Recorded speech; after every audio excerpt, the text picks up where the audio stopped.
जय मसीह यहाँहरू सबैजनालाई आशा छ हजुरहरू सबैजना प्रभुमा आरामै हुनुहुन्छ।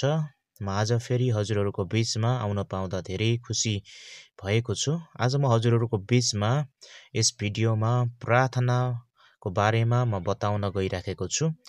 प्रार्थना भनेको परमेश्वरसँग कुराकानी अर्थात् बातचित गर्नु हो। जब हामी प्रार्थना गर्न बस्छौँ, जब हामी प्रार्थना गर्दछौँ, त्यो समयमा तपाईँ र म हाम्रो जीवित परमेश्वरसँग प्रार्थना अर्थात् कुराकानी गरिराखेका हुँदछौँ।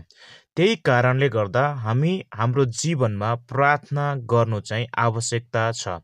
जब तपाईँ र मैले हाम्रो प्रभु येशू ख्रिस्टलाई मेरो प्रभु र मुक्तिदाता भनेर विश्वास गर्यौँ, त्यो दिनदेखिबाटै हामी हाम्रो जीवनको हरेक क्षेत्रमा, हरेक क्षणमा चाहिँ हामी हाम्रो परमेश्वरसँग बातचित गरिराखेका हुँदछौँ। त्यही कारणले गर्दाखेरि प्रार्थना गर्दै गर्दा, प्रार्थना गर्ने समयमा अर्थात् प्रार्थना गरिराखेको बेलामा चाहिँ तपाईँले यो कुरा जान्नु पर्दछ, तपाईँ र मैले यो कुरा बुझ्नु पर्दछ कि म मेरो सृष्टिकर्ता परमेश्वरसँग कुराकानी गरिराखेको छु, अर्थात् म बातचित गरिराखेको हुँदछु।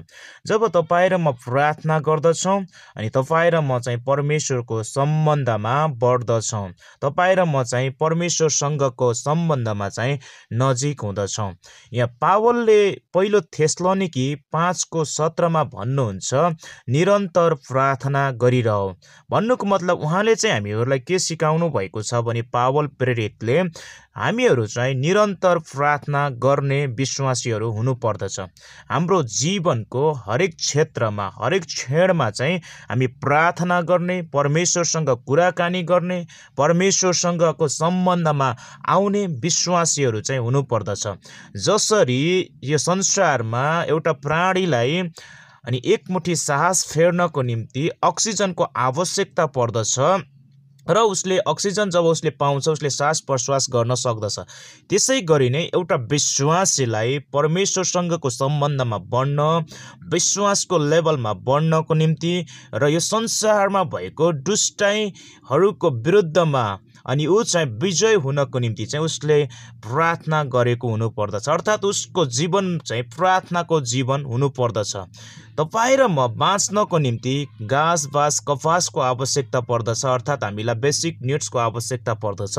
त्यसै गरी हामी परमेश्वरको सम्बन्धमा बढ्नको निम्ति, परमेश्वरसँग घनिष्ठ हुनको निम्ति अनि यो संसारमा भएको दुष्टाइहरूको विरुद्धमा लड्नको निम्ति अर्थात् दुष्टहरूमाथि विजय हुनको निम्ति चाहिँ तपाईँ र मलाई प्रार्थनाको आवश्यकता पर्दछ। अनि कुनै मानिसले भनेका छन्, मोर प्रेयर मोर पावर, अर्थात् धेरै प्रार्थना धेरै शक्ति, लेस प्रेयर लेस पावर, अर्थात् कम प्रार्थना कम शक्ति, अनि नो प्रेयर नो पावर। भन्नुको मतलब प्रार्थना नै छैन भने त्यहाँ शक्ति नै हुँदैन।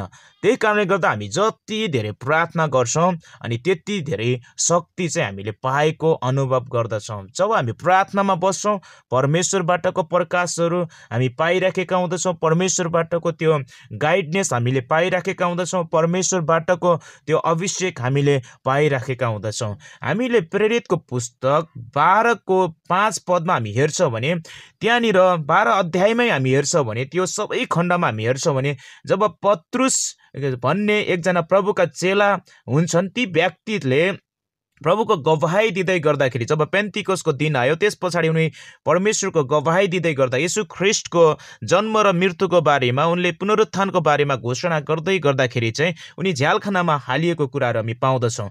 र उनी झ्यालखानामा भएको बेलामा मण्डलीले पत्रुसको निम्ति बडो जोसका साथ प्रार्थना गरिराखेको थियो। 5 पदमा हामी हेर्छौँ भने जब पत्रुस झ्यालखानामा राखिए तर तिनका निम्ति मण्डलीले परमेश्वरलाई बडो जोससँग प्रार्थना गरिरहेको थियो। हालेलुया।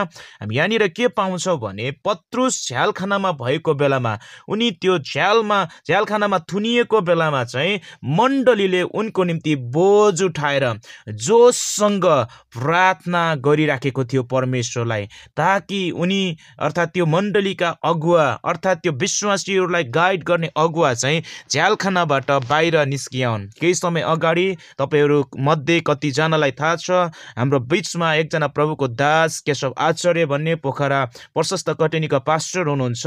उहाँ पनि त्यस्तै केसमा सुसमाचार सुनाउने सुनाएको केसमा उहाँलाई चाहिँ धर्म प्रचारको अभियोग लगाएर उहाँलाई झ्यालखानामा हालियो र उहाँलाई डोल्पासम्म हामी पुर्याएको कुराहरू घटनाहरू हामीलाई थाहा छ।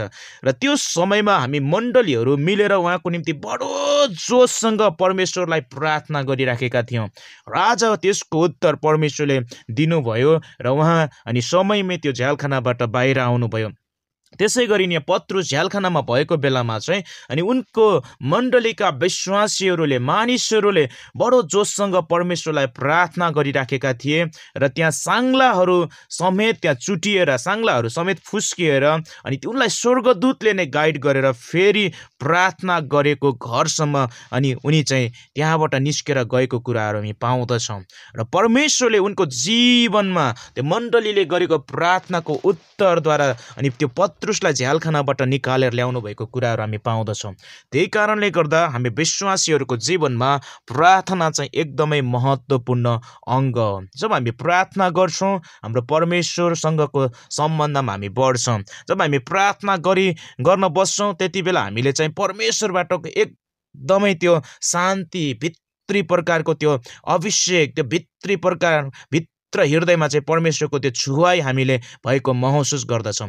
त्यही कारणले गर्दा हामी प्रार्थना गर्ने परमेश्वरसँग कुराकानी गर्ने परमेश्वरसँग समय बिताउने विश्वासीहरू बनाऊ ताकि हामी अझै परमेश्वरको सम्बन्धमा बढ्न सकौँ, दुष्टको विरुद्धमा हामी खडा हुन सकौँ र हामीले प्रार्थना गर्दै गर्दाखेरि हाम्रो परमेश्वरको हाम्रो उद्धारकर्ताको हाम्रो पवित्र आत्माको हाम्रो येशू ख्रिस्टको नाउँलाई चाहिँ उचाल्न सकौँ। त्यही कारणले गर्दा हाम्रो त्रिएक परमेश्वरको नाम हामी सधैँ प्रार्थना गर्ने विश्वासीहरू चाहिँ हुनुपर्दछ। आमेन, हालेलुया। प्रभुलाई महिमा होस्। यो सानो छोटो क्लिप्स प्रार्थनाको बारेमा म हजुरहरूलाई बताएको छु। यो आशा छ यो भिडियोबाट यो क्लिप्सबाट हजुरहरू आशिषित हुने नै छ। यदि आशिषित हुनुभयो भने यो भिडियो अरूहरूलाई पनि सेयर गर्नुहोला। परमेश्वरले हजुरहरूलाई आशीर्वाद दिनुभएको छ। आमेन। जय मसीह।